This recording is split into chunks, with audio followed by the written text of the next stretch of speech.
Top 17 Dark and Darker.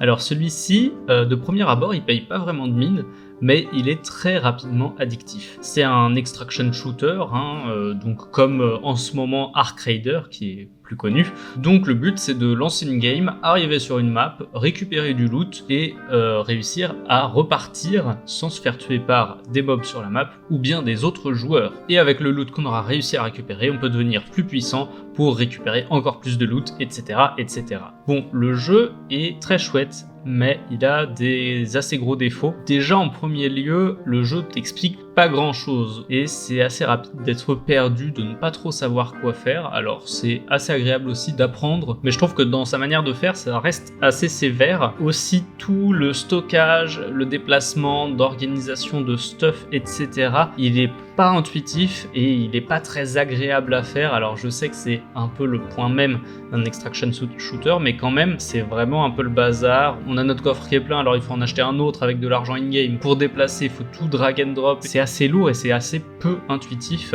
et désagréable de tout préparer avant de se lancer dans une game. Le système de mission aussi, je pense qu'il aurait pu être simplifié pour valider les missions ou pour en récupérer. Là on sait où aller pour récupérer les missions, mais chaque PNJ a des missions différentes et après il faut aller manuellement le retrouver pour lui donner le résultat de la mission et tout. C'est vraiment le bazar. Tout ce lobby hors d'une game, il est pas très agréable. En game par contre c'est très sympa, c'est très dur de tuer d'autres joueurs, surtout que c'est un peu, il n'y a pas vraiment de ranking en fait, donc tu tombes contre des joueurs qui sont très très forts au jeu alors que toi t'es un peu nul.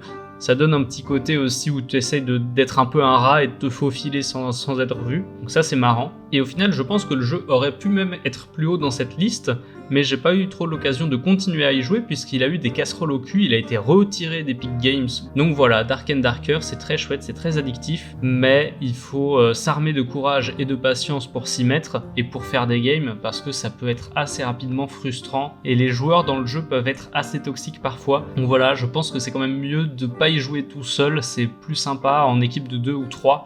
Tout seul c'est vraiment un peu lourd. Alors, top 17 en boucle, ou River dans son titre international, ou Liba Nagarenai Deyo dans son titre original. Bon, je suis désolé pour mon accent et pour la watermark qu'il y aura tout le long de l'extrait en haut à gauche. J'ai eu un peu de mal à trouver des extraits pour ce film.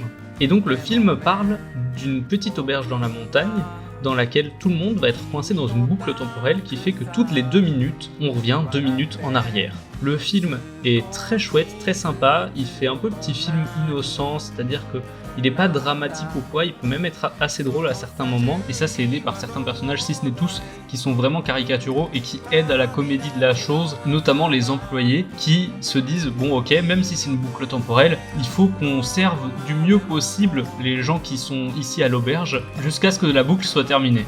Il fait très pièce de théâtre, à chaque boucle de 2 minutes, on a un plan séquence entier qui va suivre nos personnages et du coup à chaque fois on va rechanger ce qui se passe parce qu'ils sont au courant, ils comprennent très rapidement que c'est une boucle temporelle. Ça fait un peu même jeu vidéo dans son principe où on va chercher un déclic rapidement avant d'être renvoyé dans le temps. Je trouve qu'il dure un chouïa longtemps, j'avoue que vers le milieu je commençais à avoir un petit peu de mal et surtout que le film te fait une espèce de fausse fin où on pense que tout est réglé et en fait tout n'est pas réglé et on recontinue derrière ça, ce qui fait que ça rallonge un petit peu le temps et c'est pas évident de s'en sortir derrière parce que on se demande quand ça va se terminer en fait. Mais à part ça, le film est très très chouette, je vous conseille d'essayer de trouver un endroit où le regarder parce qu'il reste très agréable et il est très original et ça fait une très bonne soirée ciné.